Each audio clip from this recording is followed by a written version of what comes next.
En Ouganda, la campagne présidentielle s'ouvre dans un climat tendu. La police a annoncé le recrutement de 100 000 agents spéciaux pour une période de 3 mois afin d'encadrer l'élection du 15 janvier prochain. Une mesure censée garantir la sécurité du scrutin, mais qui suscite l'inquiétude des défenseurs des droits humains. Les précisions de notre correspondante régionale, Juliette Montilly.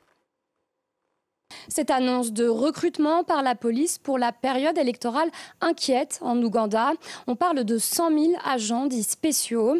Alors, selon la fiche de poste publiée sur le site officiel des forces de l'ordre, les candidats devront être âgés de 18 ans minimum et être inscrits sur les listes électorales.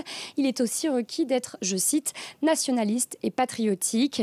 L'objectif affiché est d'assurer la tranquillité du scrutin présidentiel qui se déroulera dans 3 mois.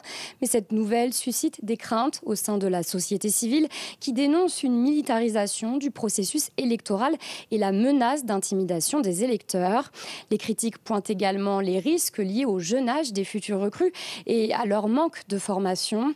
La dernière élection présidentielle en 2021 avait été marquée par une répression particulièrement violente. Selon les Nations Unies, au moins 54 personnes avaient été tuées par les forces de l'ordre. L'opposition avait par ailleurs dénoncé un scrutin entaché d'irrégularités. Alors le contexte autour de cette élection est tendu, avec notamment une forte présence policière autour du candidat d'opposition Bobi Wine. En tout, ils seront 7 à faire face au président Yoweri Museveni, 81 ans, qui dirige le pays d'une main de fer depuis maintenant 40 ans.